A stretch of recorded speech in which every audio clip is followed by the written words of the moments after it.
Ya Arhamar Rahimin, irhamna.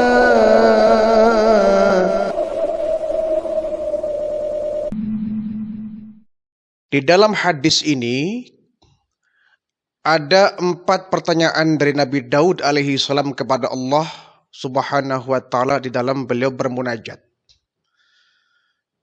Mengandung 4 pertanyaan dari Nabi Daud yang isinya akan menjadi sebuah nasihat untuk kita.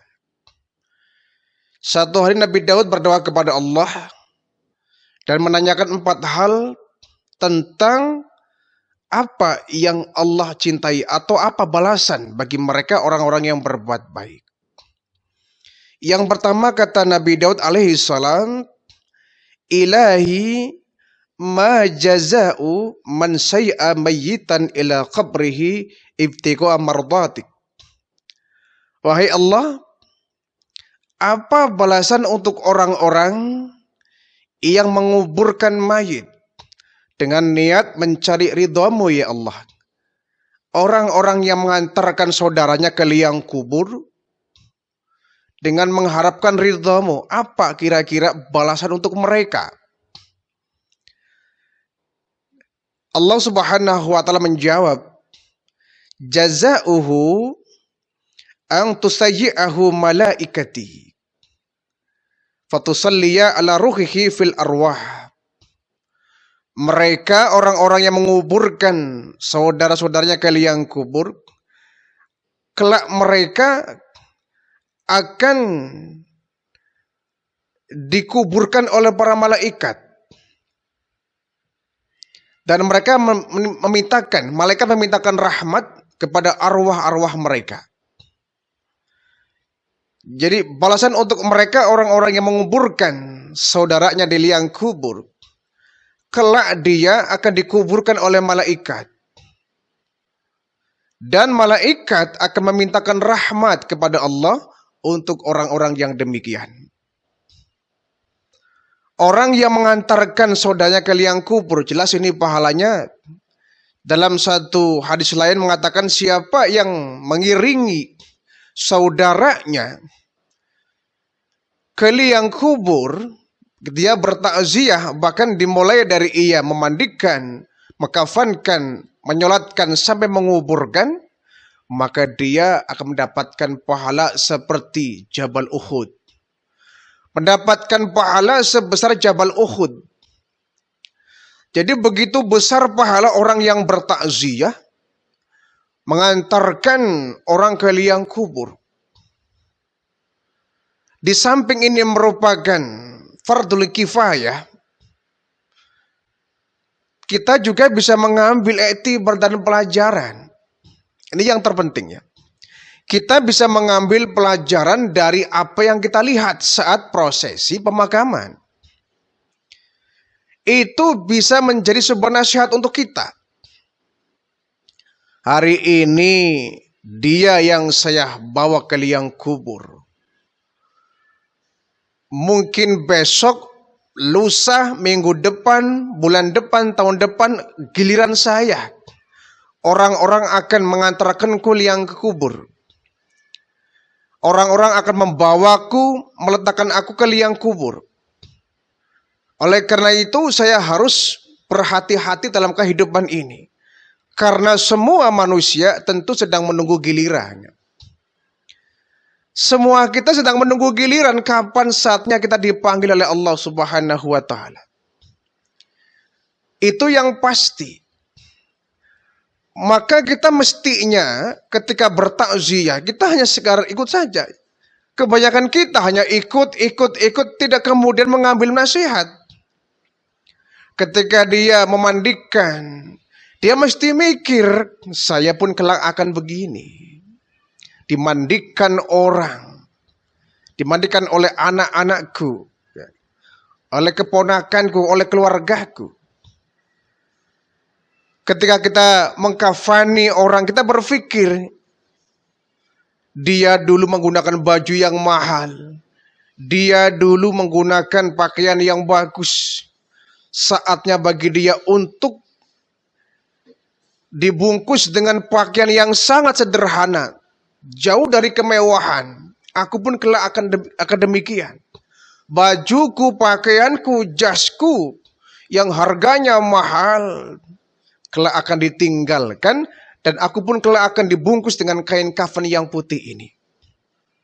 Disolatkan. Kita sambil sholat sambil berpikir, iya, hari ini dia yang saya solatkan. Hari ini orang berkumpul untuk menyolatkan dia. Mungkin esok, lusa, minggu depan, tahun depan saya pun demikian. Saya akan disolatkan oleh banyak orang. Nah, kita kan kadang-kadang jarang itu yang kemudian sampai ke sana berpikirnya. Mestinya kita berpikir, kita bertadabbur ya. Kita bertafakur kepada Allah bahwa semua akan berakhir.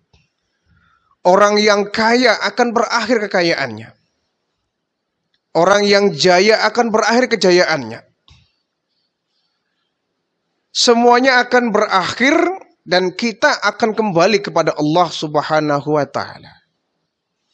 Karena kita akan kembali kepada Allah dan Allah akan meminta dari kita sebuah pertanggungjawaban, maka hendaknya kita betul-betul harus tertata hidup ini. Harus tertata, karena hakikatnya dunia merupakan alat kita untuk menimba amal sebanyak-banyaknya. Hanya alat, hanya media, hanya wahana, bukan tujuan. Kita harus dapat mengambil dunia ini sebagai alat, sebagai cara, sebagai media untuk mendekatkan diri kepada Allah, menggunakan dunia sebagai alat untuk mengumpulkan amal. Bukan tujuan utama. Kalau dunia merupakan tujuan utama, maka kita akan melalaikan tujuan yang sebenarnya, yaitu akhirat. Walal akhiratu khairul laka minal ula. Bahwa bagaimanapun agungnya dunia, hebatnya dunia, akhirat tetap lebih utama. Lebih utama akhirat daripada dunia ini. Maka sekali lagi jadikan dunia sebagai alat untuk kita meraih akhirat. Kemudian yang kedua, pertanyaan dari Nabi Daud alaihissalam, Allahumma fama jaza'u may ya'zi hazinan ibtigha'a mardatik. Wahai Allah Tuhanku, apa balasan bagi orang-orang yang menghibur orang yang sedang sedih tertimpa musibah? Apa balasan bagi mereka orang-orang yang menghibur saudaranya ketika mendapatkan kesulitan dan musibah? Allah menjawab, jazauhu an albisahu libasat taqwa. Aku akan memberikan baginya pakaian takwa. Wasturahu bihi minan nar. Aku akan menghindari dia dari neraka, akan melindungi dia dari neraka. Fadkhilahul jannata, dan akan aku masukkan dia ke dalam surga. Subhanallah. Jadi orang menyazi hazinan, orang yang menghibur saudaranya ketika sedang mendapatkan musibah. Saat ini bangsa kita Indonesia ini ya, di akhir tahun ini banyak sekali musibah yang terjadi. Dari semenjak gempa bumi yang ada di Cianjur, ya, menyusul yang ada di Garut, kemudian erupsi yang ada di Lumajang sana, Gunung Semeru, ya, banjir pun di mana-mana. Banyak orang yang meninggalkan kampung halamannya, meninggalkan rumahnya, hidup di pengungsian. Mereka sedih sekali tentu. Mereka sangat berduka. Maka kita sebagai sesama muslim harus merasakan penderitaan mereka. Kita harus punya empati, merasakan apa yang mereka rasakan. Karena kita dengan mereka, sesama muslim seperti satu tubuh ya. Sesama muslim seperti satu tubuh. Apabila yang satu sakit, yang lain akan merasakan sakit. Saudara kita sedang ditimpa kesedihan, kita mesti harus ikut berbelasungkawa. Jangan sampai Ada saudara kita di daerah lain sedang berduka, kita berpesta pora. Kita asik-asikan. Ini namanya kita nggak berempati, nggak ikut merasakan. Bagaimana kalau kemudian posisinya dibalik? Kita yang tertimpa musibah, apakah enak kemudian ada orang lain mentertawakan kita? Mereka sedang asik-asik berpesta pora, sementara kita sedang bersedih. Jadi jangan sampai kita menunjukkan bahwa mereka mereka lagi berduka, saya mah tidak.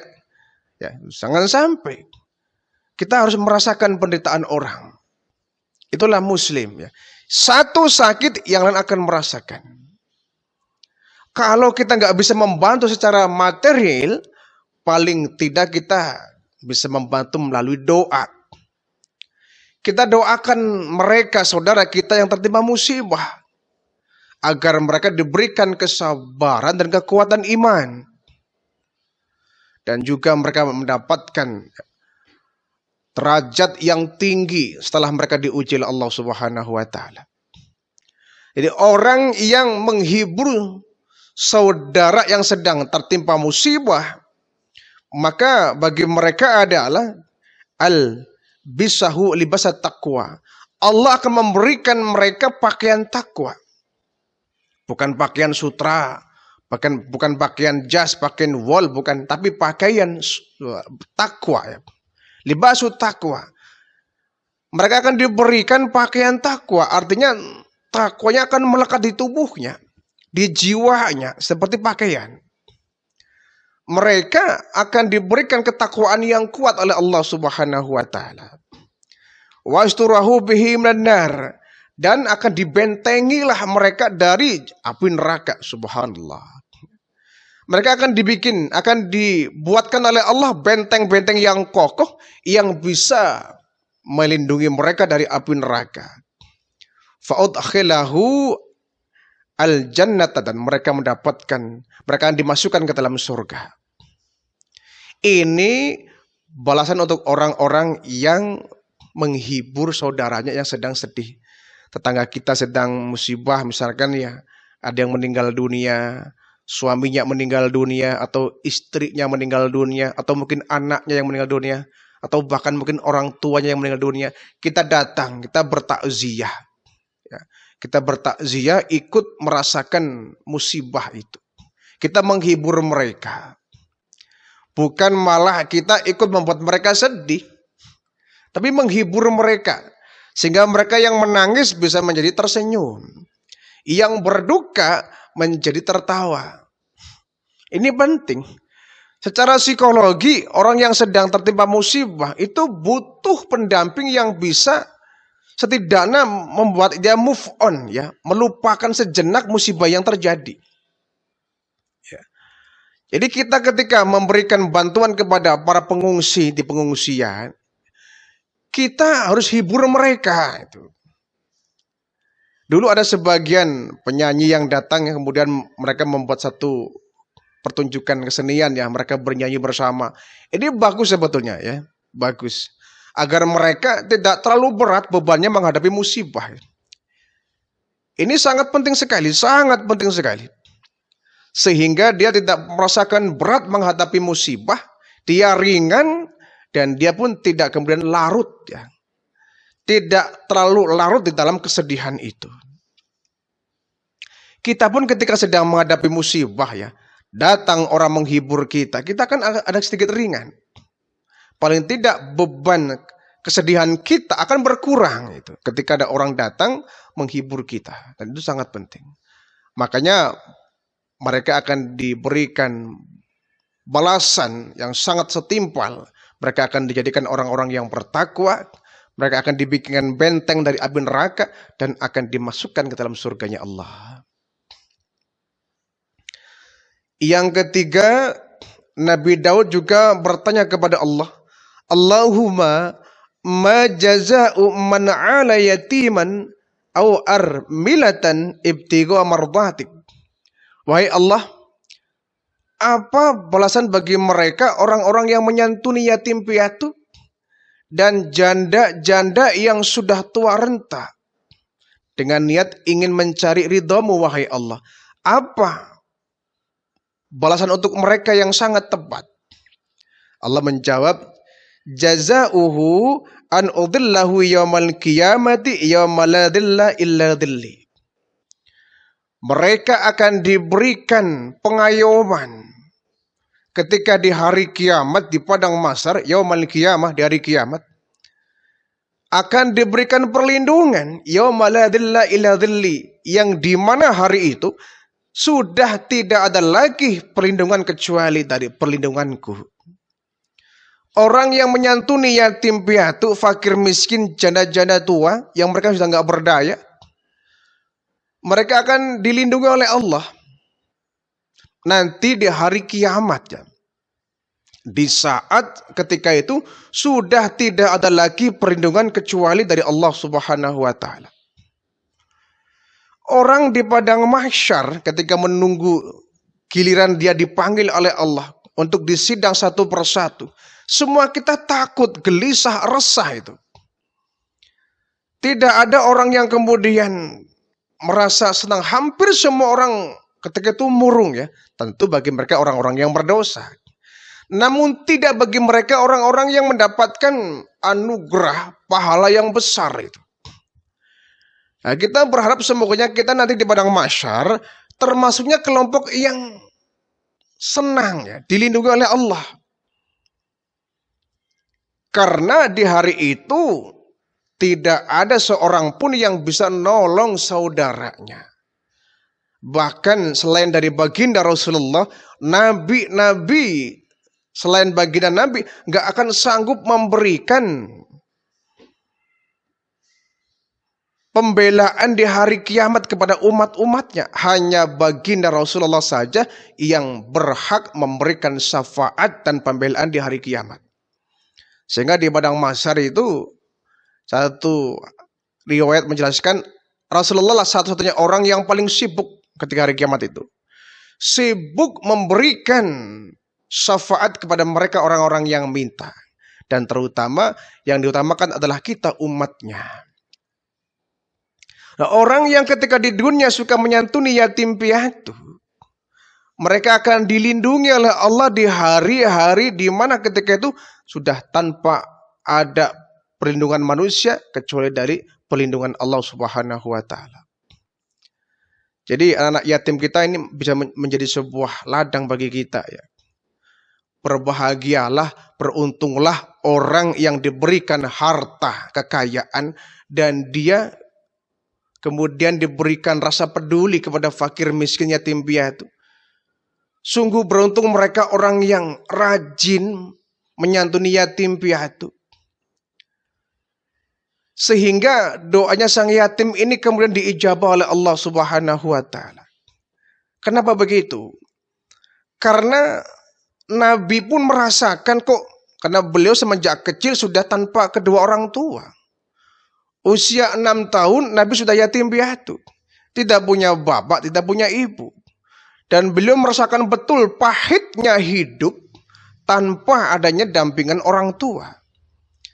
Sehingga Rasulullah sangat begitu memperhatikan betul itu. Ya. Mereka orang-orang yang menyantuni yatim piatu akan seperti 2 jari ini di hari kiamat. Orang yang membagikan hartanya untuk yatim piatu, maka nanti di hari kiamat dia denganku seperti 2 jari ini, sangat dekat. Sebaliknya orang yang menzolimi yatim piatu, orang yang menzolimi fakir miskin, bahkan orang yang memakan harta anak yatim secara zalim, ini akan sangat berat balasannya. Dia masuk ke neraka, perutnya akan membesar seperti menyerupai sebuah bukit. Masya Allah. Perut besar menyerupai sebuah bukit. Ini salah satu akibat dari orang yang rakus memakan harta dari anak-anak yatim. Maka kita kalau diberikan kepercayaan sebagai penanggung jawab ya, anak-anak yatim, sebagai pengasuh anak yatim, sebagai tim ya, pemelihara anak yatim, kita mesti bangga ya. Bangga karena kita akan diberikan satu pahala, satu balasan dari Allah Subhanahu wa taala. Rumah yang paling mulia adalah rumah yang di dalamnya ada anak yatim yang hidupnya dicukupi. Seburuk-buruknya rumah adalah rumah yang ada anak yatimnya tetapi hidupnya disia-siakan. Jadi kita hati-hati ya. Anak yatim ini Allah sangat memperhatikan betul. Doanya dikabul. Ya. Permintaannya diijabah oleh Allah. Rintihnya didengar oleh Allah. Kalau kita menyakiti mereka, itu akan kontan itu. Bukan cuma di akhirat, di dunia pun sudah kontan. Akan diberikan balasan yang sangat kontan, menakutkan. Sebab itu, kalau kita belum bisa menyantuni yatim piatu, setidaknya kita jangan menzolimi mereka. Kalau kita belum bisa memberikan kepada mereka santunan, setidaknya kita doakan mereka. Kita mendoakan mereka supaya mereka menjadi anak yang soleh, anak yang berbakti, anak yang berilmu, anak yang masa depannya baik gitu. Yang keempat, Nabi Daud pun bertanya kepada Allah, Allahumma fama jaza'u man sa'alat dumu'ahu ala wastanaihi man makhafatika. Ya Allah, apa balasan untuk orang-orang yang air matanya mengalir dari kedua pelupuk matanya karena dia takut kepada Allah?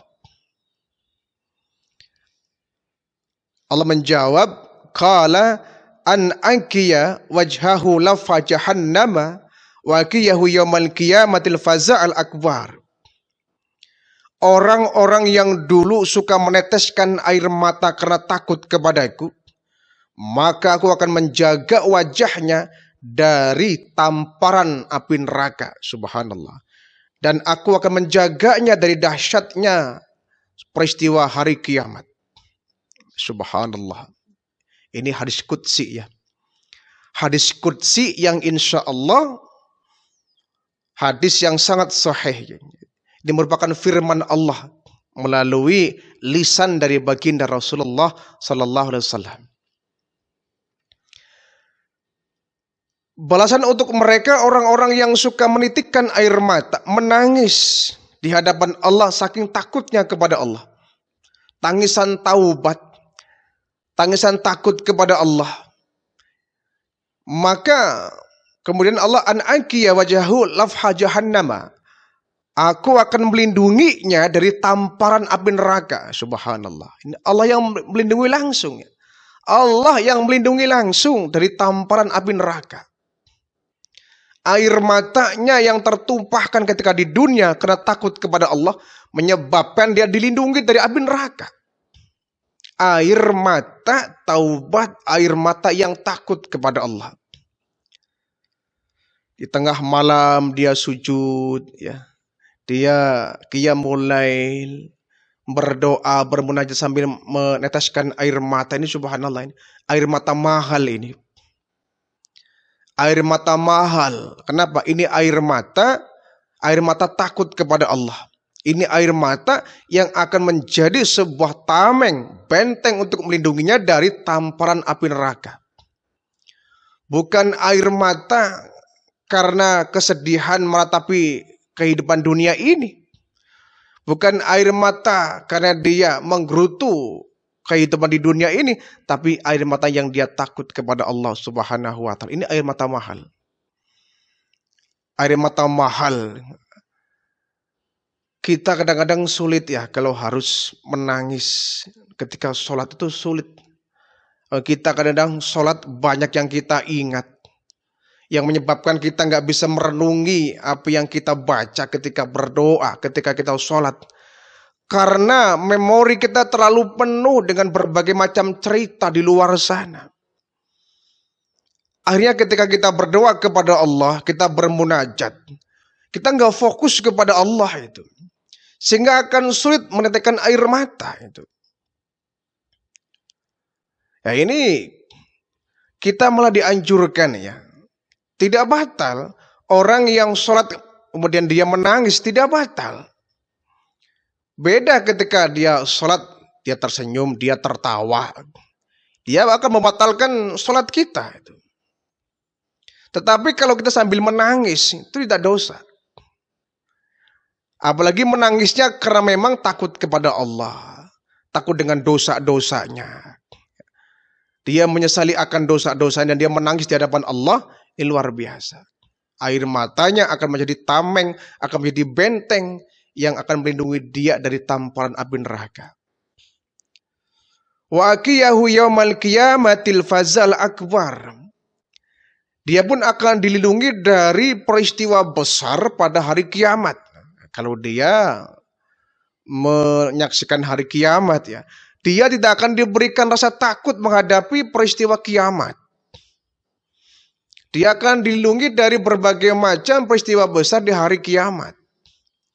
Pendek kata, orang yang suka menitikan air mata karena dia takut kepada Allah, dia akan dilindungi dari segala-gala. Dia akan mendapatkan kenyamanan yang Allah berikan kepadanya. Maka kita mengeluarkan air mata ketika bertahajud. Itu berbeda dengan kita ketika mengeluarkan air mata di luar sholat ya. Kita berjumpa dengan kawan kita sambil mungkin karena lama nggak bertemu ya. Kita saling berpelukan sambil menangis. Itu tangisan yang nggak ada manfaatnya sebetulnya. Nggak ada manfaatnya itu. Nggak bisa menghapus dosa. Air matanya ya. Tetapi kalau dia kemudian bertemu dengan saudaranya, dia berjabatan tangan, dia akan menggugurkan dosa. Bukan air matanya. Ya. Kita menangisi kesedihan misalkan ya.